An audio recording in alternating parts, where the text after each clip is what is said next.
Shri Venkateswara gold తాకట్టులో ఉన్న మీ బంగారాన్ని విడిపించి కొనబడును. ఆ పసుపు జెండా లేకపోతే మనం లేము. ఆ పసుపు జెండా మోసే కార్యకర్తలు లేకపోతే వేదిక మీద ఉన్న మేము కూర్చునే పరిస్థితి ఉండదు. 2019 నుంచి 24 వరకు అనేక ఇబ్బందులు పెట్టారు, కేసులు పెట్టారు. అయినా ఒక్క క్షణం ఆలోచించకుండా ఎత్తిన పసుపు జెండా దించకుండా మడిమ తిప్పకుండా మాకు అండగా నిలబడింది తెలుగుదేశం పార్టీ కార్యకర్తలు. విశ్వవిఖ్యాత నడ సార్వభౌమ స్వర్గశ్రీ నందమూరి తారక రామారావు గారు ఏ ముహూర్తంలో పార్టీ స్థాపించారో తెలీదు. ఆ ముహూర్త బలం అద్భుతమైన బలం, అద్భుతమైన ముహూర్తం. ఇది నేను ఎందుకు చెప్తున్నానంటే ఓటమి మనకు కొత్త కాదు, ఓడిపోయిన దగ్గరనే గెలుస్తాం కూడా మనకు కొత్త కాదు. ఎంతో మంది ఎన్నో మాటలు అన్నారు, తెలుగుదేశం పార్టీ లేకుండా చేస్తా అన్నారు. వాళ్ళ పరిస్థితి ఏమైందో నాకన్నా మీకే బాగా తెలుసు. అన్న ఎన్టీఆర్ జన్మించిన గొప్ప నేల ఈ కృష్ణా జిల్లా నేల. అసలు ఈ నేలలోనే ఏదో వైబ్రేషన్ ఉందబ్బా. మీ పట్టుదలనే వేరు, మీ పౌరుషమే వేరు. ఆనాడు యువగలం పాదయాత్రలోనే వచ్చినప్పుడు చాలా మంది నాకు చెప్పారు, మీకు డేట్ మారుతుంది, మీరు మరీ చాలా స్పీడ్గా వెళ్ళొచ్చు అనుకుంటున్నారన్నారు. ఓకే, 12-1 గంట అవుతుంది అనుకున్నా. పొద్దున 3 ఎక్కడ స్వామి, పొద్దున 4 వరకు నడిపించిన గొప్ప ఘనత ఈ కృష్ణా జిల్లా ప్రజలది.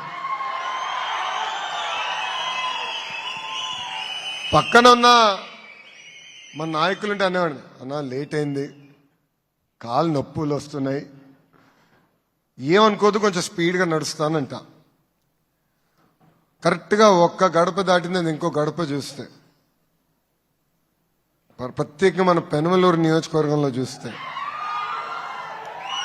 ప్రజలందరూ బయటికి వచ్చి పిల్లలతో వచ్చి ఆలస్యమైన పరుపులు వేసుకుని పడుకుని లోకేష్ ఎప్పుడు వస్తారా అని చూసారే, ఎదురు చూసారే. అది జీవితాంతం నా గుండెల్లో నేను గుర్తుపెట్టుకుంటానని ఈ సభాముఖం మీ అందరికీ తెలియజేస్తున్నా. పాదయాత్రలో మనం అందరం పడిన కష్టాలు నాకు ఇప్పటికీ గుర్తుంటుంది.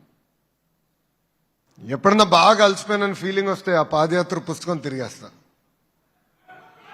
అది చూసినా నాకు అర్థం అవుతుంది, ఇంత చేశాం, ఇంత సిస్టమేటిక్గా నడిచాం. 226 రోజులు 3132 కిలోమీటర్లు నేను పాదయాత్ర చేశానంటే దానికి కారణం మా తెలుగుదేశం పార్టీ కార్యకర్తలు. రోడ్డుపైకి వచ్చారు, నిలబడ్డారు. వాళ్ళు ఎవరన్నా వచ్చి నా పైన దాడి చేయాలంటే సినిమా చూపించారే, అది నేను ఏనాడు మర్చిపోలేనని మా కార్యకర్తలందరికీ తెలియజేస్తున్నా. పెనమలూరు నియోజకవర్గం డీలిమిటేషన్ తర్వాత ఉయ్యూరు పెనమలూరు కలిసినాయి. 10 సార్లు మనం పోటీ చేస్తే 6 సార్లు గెలిచాం.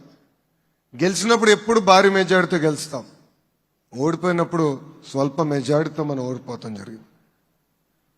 అంటే ఎక్కువ శాతం సార్లు మనం మన నియోజకవర్గాన్ని గెలుచుకున్నాం. మన ఎమ్మెల్యే గారి గురించి కూడా చెప్పాల్సిన అవసరం చాలా చాలా ఉంది. మీరు టైగర్ అంటున్నావు భయ్యా, నేను బుల్లెట్ అంటున్నా.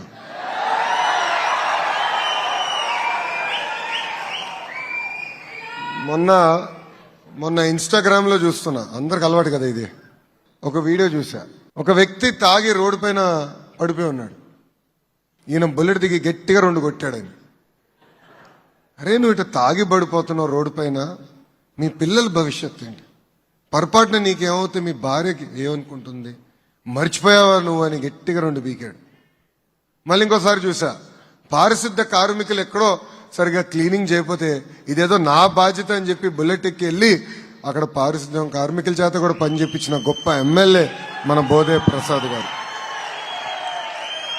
కార్యకర్తలు కూడా అందుబాటులో ఉంటూ, కార్యకర్తల సమస్యలు ఎప్పుడున్నా, ఒకవేళ పార్టీ అందరి సమస్యలు తీర్చలేకపోయినా ఆయన నిలబడి అవసరమైతే 2 రూపాయలు ఆయన జోబు నుంచే ఖర్చు పెట్టే గొప్ప గుణమున్న వ్యక్తి బోడే ప్రసాద్ గారు. ఇది మీ అందరికి ఎందుకు చెప్తున్నానంటే, సత్యనారాయణ గారు ఒక సీనియర్ కార్యకర్త ఇంటికి వెళ్ళా.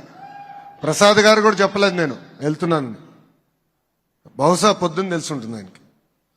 ఆ కార్యకర్త గురించి నేను తెలుసుకున్నా. వెళ్ళినప్పుడు ఆయన అన్నాడు, నాకు కిడ్నీ వ్యాధి వచ్చినప్పుడు మనం ప్రతిపక్షంలో ఉన్నాం, ఆనాడే ప్రసాద్ గారు నాకు ఆర్థిక సహాయం చేసి ఈ రోజు నన్ను కాపాడాడు బాబు అని సత్యనారాయణ గారు చెప్పారు. సో ప్రసాద్ గారు పనిచేసే వాళ్ళకి ఎక్కువ రాళ్ళ దెబ్బలు తగులుతూ ఉంటాయి. దానికి అద్భుతమైన ఉదాహరణ నేనే. ఎంత ఎక్కువ పని చేస్తే అంత ఎక్కువ బాధ్యత పెరుగుతుంది.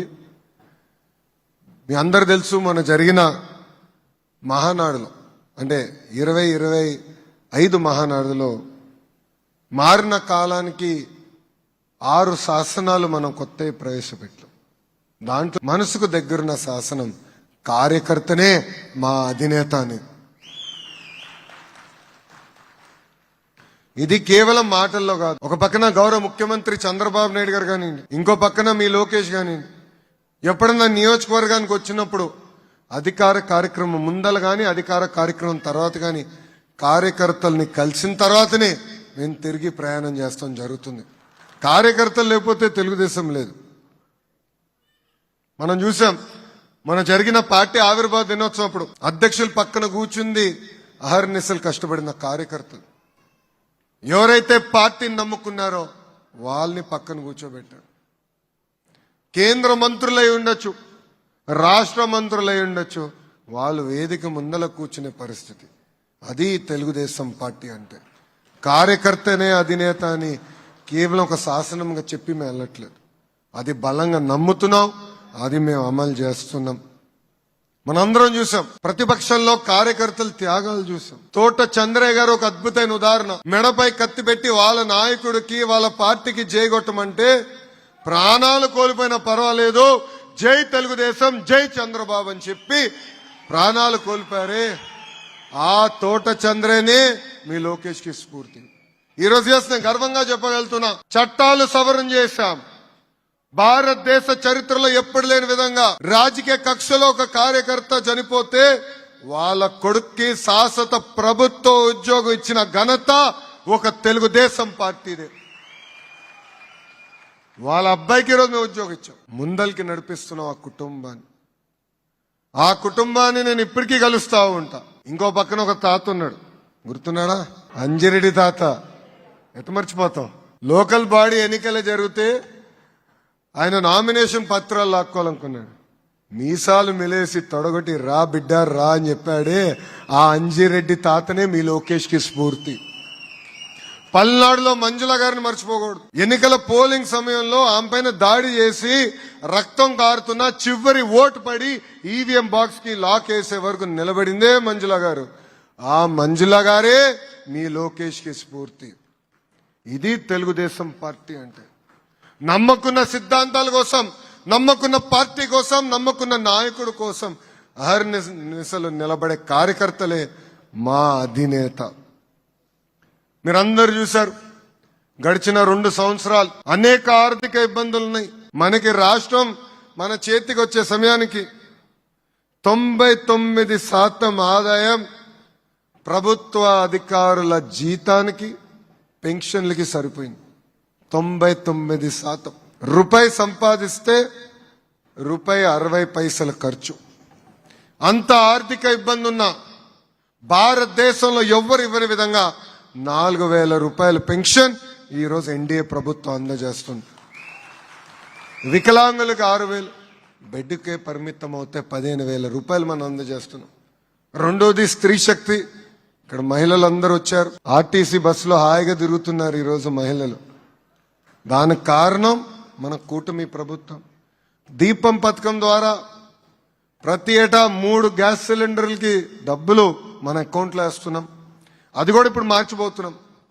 గ్యాస్ సిలిండర్ తీసుకున్నప్పుడు వేస్తాం కాకుండా ప్రతి 4 నెలలకు ఒకసారి ఫిక్స్డ్ డేట్ నాడు ఆ డబ్బులు మా అక్క చెల్లెల అకౌంట్లో జమ చేయాలని కూటమి ప్రభుత్వం నిర్ణయం తీసుకుంది. ఇంకా అన్నదాత సుఖీభవ, చేనేత సోదరులకు ఉచిత కరెంట్, మత్స్యకారుల సేవలో వాళ్ళకి డబ్బులు ఇస్తున్నాం. ఇంకో పక్కన మా ఆటో వాళ్ళ సేవలో కూడా వాళ్ళ అకౌంట్లో ఈరోజు ప్రభుత్వం డబ్బులు జమ చేస్తాం జరుగుతుంది. మనందరూ తెలిసిన విషయమే. అభివృద్ధి సంక్షేమం అనేది జోడెద్దుల బండి. రెండు కలిసికట్టుగా వెళ్తేనే రాష్ట్రం అభివృద్ధి చెందుతుంది. ఇప్పటికీ అనేక రోడ్లు వేసాం, అన్ని పనులు పూర్తి చేసాం అన్నట్లేదు. గుంటలు పూడ్చేదానికే 2,000 కోట్ల రూపాయలు ఖర్చు అయింది. ఎందుకంటే గత పాలకులు అన్ని గుంటలు వదిలేసి వెళ్ళారు, మనకి పూడ్చుకుంటూ వెళ్తున్నాం. ఇప్పుడు ఇంకా మెరుగుపరచాం. కానీ ఆనాడు మనం ఒకే నినాదం పైన నిలబడాం. ఒకే రాష్ట్రం, ఒకే రాజధాని, కానీ అభివృద్ధి వికేంద్రీకరణ. ఈరోజు ఆ భారతదేశంలో 100 రూపాయలు పెట్టుబడులు వస్తే 25 రూపాయలు ఆంధ్ర రాష్ట్రాన్ని వెతుక్కుంటూ వస్తుంది. ఒక ఆసిలర్ మిత్తల్, గూగుల్, బీపీసీఎల్, చివరికి ఫైటర్ జెట్ తయారు చేసే పరిశ్రమలు కూడా ఈరోజు ఆంధ్ర రాష్ట్రంగా వస్తున్నాయి. బోడే ప్రసాద్ గారు నడిపే బుల్లెట్ తయారు చేసే రాయల్ ఎన్ఫీల్డ్ కూడా ఈరోజు ఆంధ్ర రాష్ట్రంకి వచ్చే పరిస్థితి. కార్లు వదిలిపెట్టలా, బుల్లెట్లు వదిలిపెట్టలా, చివరికి ఫైటర్ జెట్లు కూడా వదిలిపెట్టలా. పెట్టుబడులు పెద్ద ఎత్తున తీసుకొస్తున్నాం. ఎందుకంటే పెట్టుబడులు వస్తేనే మన పిల్లలకి మంచి ఉద్యోగాలు వస్తాయి. ఉద్యోగాలు లేకపోతే మనం చదివించిన చదువులని వేస్ట్. ఉద్యోగాల కల్పనే ఒక లక్ష్యంగా పెట్టుకుని ఈరోజు మనందరం పనిచేస్తున్నాం.